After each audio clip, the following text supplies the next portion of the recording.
Good morning. Ngasigi video ang yengminarase ado ngasi August ki tang tara sagon se numit ko ado sagon se numit se koina sinagadaba color se yellow machu ko ado aham pada ai cards ahum lothok jari ko nungti ki taw du maina 1 2 3 ko 1 2 3 sidagi amma khanbire se ko no magi ai gi kari energy like ha bado ko first second third ko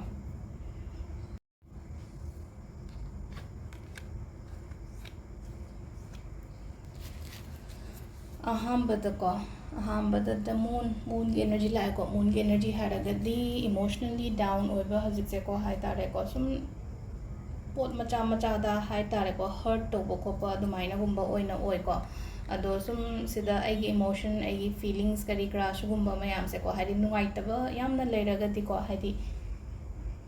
mingonda lithokpani khangde natraga haidi meditation gumba taw meditation haidi lithokpada sum hangoi keno tawba haidi lithokning da ba oraga na kain tawge da meditate gumba tawbiyo meditate tawbasda kain tawga karam mongda tawga ge hai kansida ngasai gi aigi nungai taba mayam se release ta holo ba haidi aphaba mayam se hai sor hunjanu matam sida haidi aina inhale tawbasida ko haidi aina sor hunjanu masida aphaba thoughts mayam aphaba energy mayam aina sor hunjale do sor hundoko matam sida haidi sor ngasai gi natondagi oro natraga haidi chendai gena haina kam thorok matam sida ko haidi release ta hon bado ang sai ai phataba phatawdi kai ka aina khalli ba wakhan ai gi nungai taba mayam se loina chat kesano kot kesano hai tare ko adumaina oina oi ko haidi ko first mathangi the sun and necklace sun haira ga dia mu yamna positive oi ba ka ro ko sidana mo the sun se aina khanba pot kumba hai tare ko sum haidi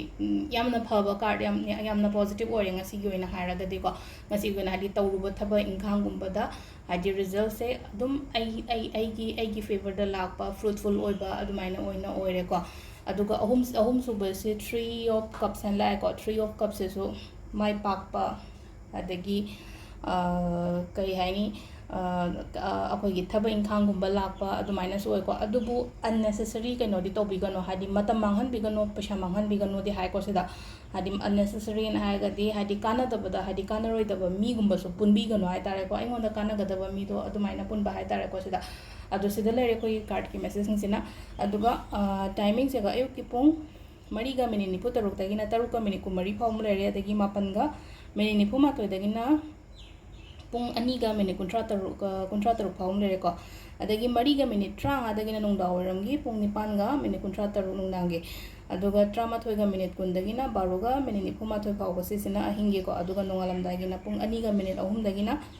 pung mariga minute nipu taruk phawm lere ko sisina akoigi damakta afaba timing ko adu sida lere ngasigi ayuk ki card ki message ko ma'am thank you